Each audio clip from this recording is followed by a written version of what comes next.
All right, so this is section 1.4, or I guess you'd say unit 1.4 of Math 146. We're going to basically review solving absolute value equations and some simplifying. After what we did in 1.3 with those very lengthy videos, this one's going to be very short comparatively. There is going to be an accompanying document that will take the place of the lengthy video. So let's just talk about a couple of concepts about the absolute value in first place. We should all know the absolute value symbol is the double bar. And if we have the absolute value of A, basically what that is saying, it is absolute value is the distance from 0. Which is why an absolute value always provides a positive number, because distances can't be negative. So in basics, if I wanted to take the absolute value of x equals 5, what that's saying is, if you think about a number line, and 0 kind of being in the center there, there are two possible values of x that is exactly 5 units away from 0. Well, you could be out here at 5, or you could be back here at -5, which is why the absolute value of x equaling 5 yields two values of 5 and -5, because both are exactly 5 units away from 0. So again, the main concept, absolute value, is simply the distance from 0. Most of us probably remember that the graph of an absolute value function, most people think of it as what's called the V. It looks like this. Your standard absolute value of x looks like that. And that's because whatever value of x you plug in, you're going to get out the same y value. And it doesn't matter whether it's a positive or a negative x value, it's going to produce the same positive y value, which is why it has that V shape. One big concept of this, again, this will be gone into much more in the supplemental packet that's posted for you, is that all absolute value equations are going to be piecewise functions. We're not going to spend an awful long time doing the piecewise functions here in this video, but just remember, a piecewise function for this absolute value of x here would look something like f of x equals, and then it's got that brace, and then we've got multiple pieces to this function. So if you look at the right side of this equation, or anything greater than 0 is going to be the equation y equals x. So f of x equals x, as long as, and this is kind of your domain for that part, x is greater than or equal to 0.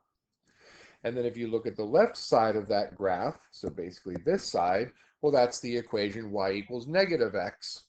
And that's going to be the case as long as x is less than 0. Okay, typically I'm going to put the the equal to symbol under the part on the right side, assuming that it's okay to do so. But you could have put the equal to symbol underneath of the left side part of the equation as well. You just can't put it on both. So it could have been one or the other, it just couldn't have been both. But that's the general concept there for how a piecewise function is constructed from an absolute value. And all absolute values, once again, are piecewise. So we're just going to do a few examples of how to solve these. We're not going to write the equations. Again, that is handled later on in the packet. Should anybody feel like they need to see any of those worked out on a video, you could definitely let me know during class, or shoot me an email, and I will be happy to create a video for you for that purpose. All right, our first example. We want to solve the equation, the absolute value of x plus 2 is equal to 5. All right, again, the idea is, what we're trying to ask ourselves is, we're trying to come up with values of x that is going to make the inside of this, so all of this stuff, oops, I'm going to do a different color there. So all of this, whatever's inside the absolute value, we want that to be exactly 5 units away from 0. So we have two possibilities. Either whatever's inside of there, which is that x plus 2, can give us 5, because if that's the case, if x plus 2 equals 5, then that's going to be exactly 5 units away. Or x plus 2 could also be negative 5, as we saw in our example above. There's two possibilities of things that we could substitute in to that absolute value there that are going to let us be exactly 5 units away from 0. So we have two equations to solve. I can subtract 2 from both sides of both of these equations, and we would get that x equals 3 or x equals negative 7. And if you plug in a 3 or a negative 7 back into your original equation, you get the absolute value of 5 or negative 5, which of course is 5, which is exactly 5 units away from 0.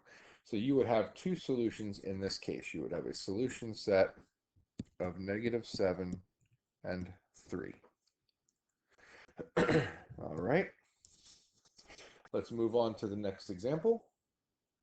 And this time we're going to do inequalities as opposed to equations. I think at this point the equation part should be okay for everybody.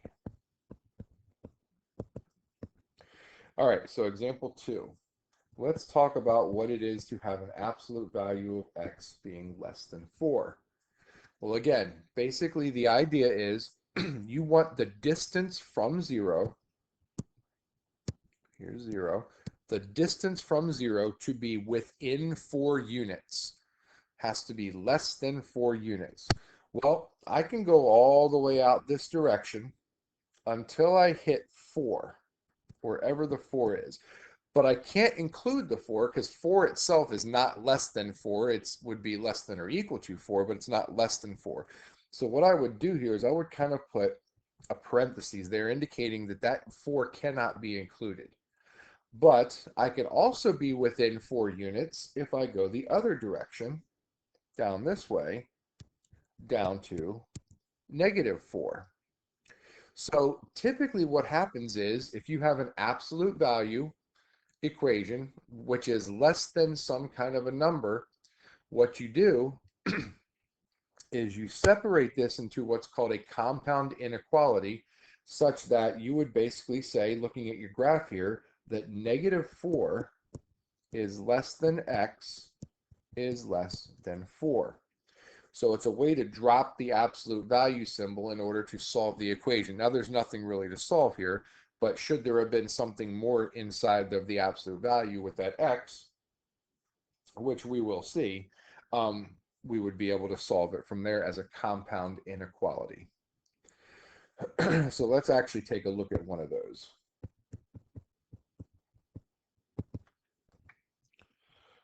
So let's take a look at the absolute value of 2x plus 4 is less than or equal to 3. So again, we want everything that's inside of here to be within 3 units of 0. Well, again, you could go out as far as 3, or you could go out as far as negative 3 on a number line, and that would be within 3 units. And this one does include 3, so instead of a parentheses, we'll include a solid bracket when we do it. But the idea is everything that's inside of that absolute value has to be in between negative 3 and positive 3 on a number line. So we're going to do it that way. We're going to say, okay, well, negative 3 is less than or equal to everything on the inside of the absolute value, which is less than or equal to 3. Or the way to think of it is 2x plus 4 is in between those two values. All right, so now we can solve the inequality.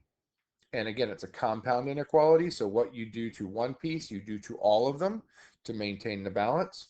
So we're going to subtract 4, but we're going to do that from all 3 pieces. So we're going to subtract 4 from the left and get negative 7. Subtracting 4 from the center gives me 2x, and subtracting 4 from the right is -1. And then the last thing to do would be to divide everything by 2, because ultimately we're trying to isolate x in the middle. So we have that -7/2 is less than or equal to x is less than or equal to -1/2.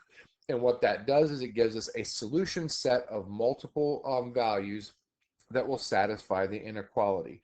And my solution set in interval notation would be brackets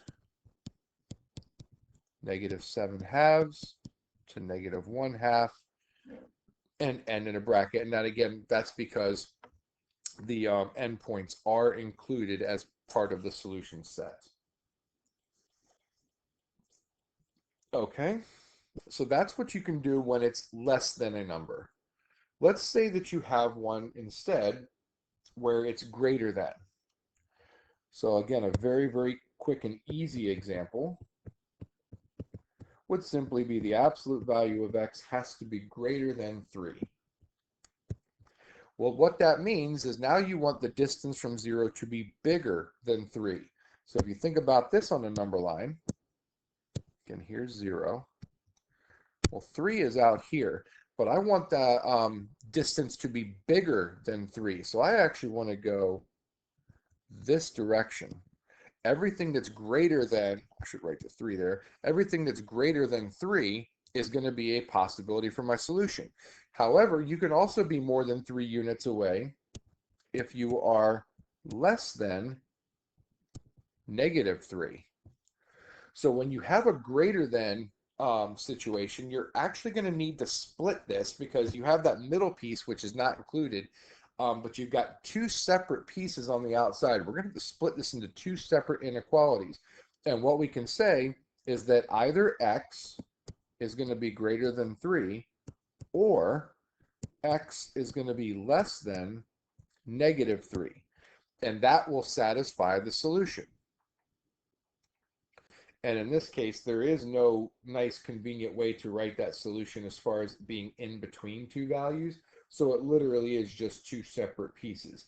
And if you wanted to write this in interval notation, since x would be less than -3, the values can keep going towards -infinity. So it would be from -infinity to -3, again, everything in parentheses since there's no equal to symbol.